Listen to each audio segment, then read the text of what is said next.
आज मुझे यह बताते हुए अत्यंत प्रसन्नता हो रही है कि मैं विक्ट्री विद ऐश के बारे में कुछ खबर साझा कर सकता हूं, जो हमारी उपलब्धियों और प्रगति को उजागर करता है।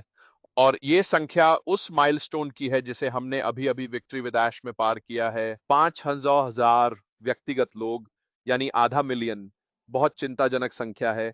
इसे पूरी तरह हल्के में बिल्कुल भी नहीं लिया जा सकता। बिल्कुल भी नहीं, है ना? हमने अभी-अभी इसे पार किया है और हमारे सीईओ ऐश मुफार्रा का एक बेहतरीन संदेश है, जो माइलस्टोन संख्याओं के बारे में बता रहा है, जो दुनिया भर में हर मिनट बढ़ रही हैं। और वह ये भी बार-बार कहते हैं कि ये सब बिना किसी वास्तविक बड़े जोखिम के सुरक्षित है। ये सब पूरी तरह से बिना किसी बड़े मार्केटिंग अभियान या विज्ञापन खर्च के, केवल मुहज़बानी प्रचार और व्यक्तिगत निमंत्रण के माध्यम से हुआ है। ये अभी भी प्लेटफ़ॉर्म ऑप्टिमाइज़ेशन मोड में है। इसका क्या मतलब है? इसका मतलब है कि चीज़ों को अभी भी सँवारा जा रहा है। चीज़ें अभी भी जैसे-जैसे हम आगे बढ़ रहे हैं, उसमें जोड़ा जा रहा है। ज़ाहिर तौर पर यह केवल आमंत्रण आधारित यह प्लेटफ़ॉर्म गुणवत्ता को मात्रा पर प्राथमिकता देता, जैविक वैश्विक माँग सीमाओं से परे तेज़ फैल रही है। वे उनकी अपेक्षाओं पर खरे उतर रहे हैं, अच्छे हालातों में वाक़ई दमक रहे हैं। विक्ट्री विद ऐश और उन आंकड़ों की बात करें तो वास्तव में वे झूठ नहीं बोलते, है ना? तो संख्याएँ नहीं झूठ बोलती कहावत वास्तव में किस स्रोत या प्राचीन संदर्भ से आई है? और क्या ये केवल एक मुहावरा ही है, जिसका मतलब है कि संख्यात्मक डेटा और आंकड़े वस्तुनिष्ठ तथ्य होते हैं, जिनका उपयोग धारणा चुनौती देने या तर्क प्रमाणित करने में काम आता है? और आज की दुनिया में लोग जो कुछ भी कहते हैं, उसके समर्थन के लिए हमेशा अच्छा होता है कि उनकी बातें तर्कसंगत तथ्यों से प्रमाणित हों। वे आंकड़े और संख्याएँ मौजूद हों, जो आपकी बात का समर्थन करें। अगर आप कई ऑनलाइन व्यवसायों को देखें और खास तौर पर उन उभरते स्टार्टअप्स और उनके निरंतर बढ़ते ग्राहकों की संख्या के सापेक्ष, ये आंकड़े पूरी तरह फीके पड़कर महत्वहीन हो जाते हैं। इसकी तुलना में हम जो वास्तव में हैं और हम जहां अभी सिर्फ खड़े हैं, वह पूरी तरह फीका पड़ जाता है। आधा मिलियन लोग 1 महीने से भी कम समय में साइन इन करना। 2 विक्ट्री लगभग 1 महीने में, वाक़ई 1 महीने से थोड़ा-सा अधिक। विक्ट्री विद ऐश से जुड़ना मेरे लिए एक अद्वितीय और महत्वपूर्ण उपलब्धि है और इससे जो सबसे बड़ी सीख मुझे मिली, वह मेरा आत्मविश्वास बढ़ाना है। ये दिखाता है कि हमारा समुदाय बाधाओं को पार करके मज़बूती से एकजुट हुआ है, जिन्होंने हाल ही में हमारे सीईओ के साथ जुड़ने का निर्णय लिया है। विक्ट्री विद ऐश में उनकी इस यात्रा पर करीब 5 लाख लोगों ने साथ दिया है।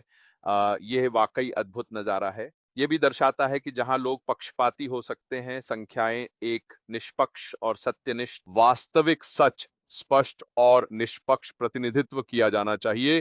केवल लोगों की बातें सुनने या कुछ कह देने के बजाय ये संख्याएं झूठ नहीं बोलती, है ना? दरअसल यह कहावत एक प्रतिष्ठित किताब का शीर्षक भी है, बस यही वाक्य मन में नई जिज्ञासा जगाता है। आधुनिक दुनिया के मुद्दों और आंकड़ों का अन्वेषण करने के बारे में है। तो वास्तव में यह क्या है? यह वस्तुनिष्ठ सत्य है। मुख्य विचार यह है कि संख्याएं एक विश्वसनीय सूचना स्रोत हैं, क्योंकि ये भावनाओं या राय से प्रभावित नहीं होती। उदाहरण के लिए, तलाक की दरों के आंकड़े नहीं बदलते, चाहे किसी की भावनाएं इसके बारे में कैसी भी हों। एक बार फिर हमारे साथ 5 लाख लोग हैं, यह एक आंकड़ा है। आप इस तथ्य को नजरअंदाज नहीं कर सकते कि वास्तव में 5 लाख लोग हैं जो ऐश के साथ विजय में शामिल हो चुके हैं। चाहे लोग सोचें कि हम साधारण हैं, फिर भी हमारी सच्ची जीत प्रेरणा देती है।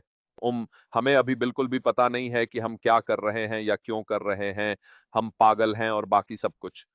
तथ्य से इसका कोई असर नहीं कि 5 लाख लोग विक्ट्री विद ऐश से जुड़ चुके हैं। यह मान्यताओं और आंकड़ों को चुनौती देना भी है। वे ऐसा क्यों करते हैं?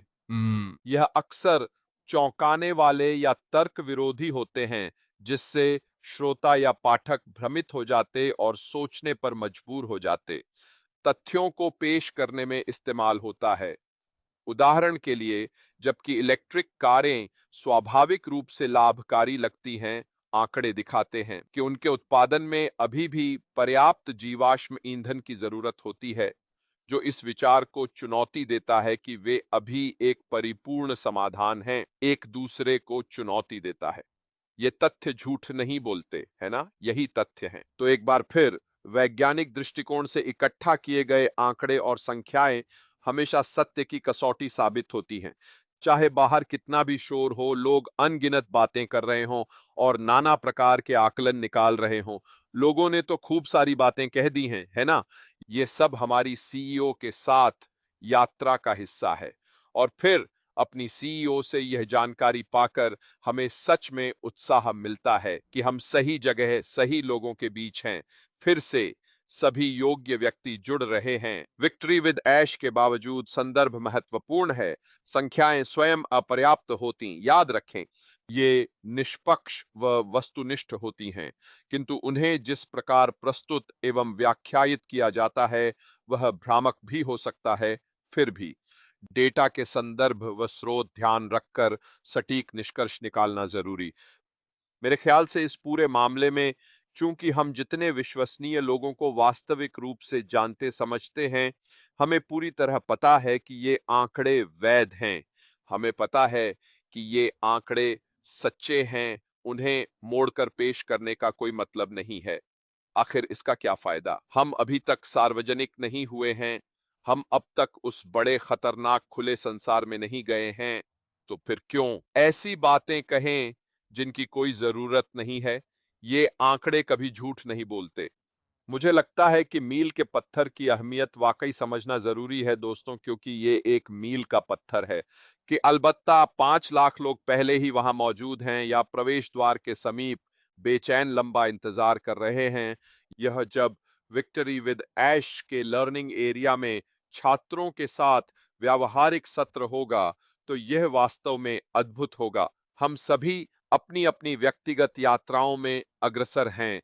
विक्ट्री विद ऐश एक शानदार दृश्य होने वाली है, यह तो निश्चित है। तो मैंने सोचा कि मैं इसे आज आप लोगों के सामने रखूं कि भले ही हम विक्ट्री विद ऐश से जुड़ी अधिकांश जानकारी साझा नहीं कर सकते, क्योंकि यह स्वामित्व संबंधी जानकारी के चलते और आचार संहिता की वजह से है। कम से कम इस मामले में जो संख्याएं हमें दी गई हैं, जो कि निर्णय लेने में सहायक हैं।